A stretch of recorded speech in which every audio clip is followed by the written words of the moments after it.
金色嗰靚就係呢一個小區，既然出嚟咗一套複式單位，而且嚟講6000幾蚊一方，帶埋裝修嘅，用自依家現時放盤嘅無批價買呢一間香港人嘅度假屋，大裝修嘅6000幾蚊一方，仲係電梯高層。我哋依家上去睇下，真係呢個樓。嚟到呢一個電梯高層啦，呢個呢係廚房嘅，睇得出業主呢都係比較少煮飯嘅，香港業主度假住嘅。佢話裝修咗10幾年，加加埋埋入住嘅時間係唔到1個月嘅，所以嘅話呢，保養嚟講，入嚟睇到都可以睇得出係比較新淨嘅。咁啊，相當於嚟講仲有8、9成新嘅。呢一邊呢，望出去呢係望到園林嘅景觀視野，比較舒服嘅。一樓呢度呢，有一個長者房，一共呢係做咗4房4衛嘅。我哋睇翻2樓個格局。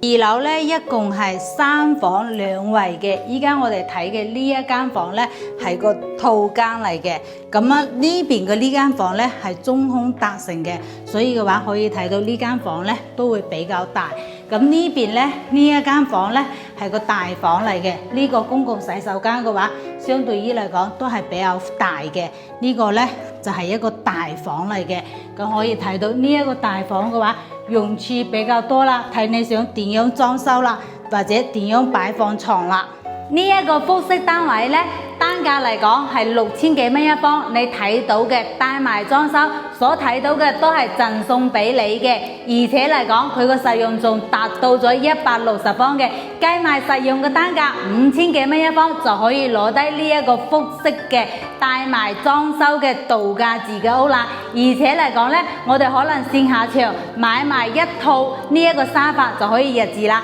簡簡單單嘅話呢，2萬蚊就可以入住呢一間複式單位啦。同埋嚟講呢，佢單價平，總價低，亦都係呢個小區度唯一嘅一套同戶型最平嘅房啦。如果想執呢一個樓嘅話呢，你嚟聯繫大方啦，業主呢委託過嚟嘅，鎖匙在手，隨時睇房，僅此一套㗎咋，錯過咗就冇咁平㗎啦。咁啊，更多詳細嘅情況嘅話，你嚟滴滴大方了解更多詳情。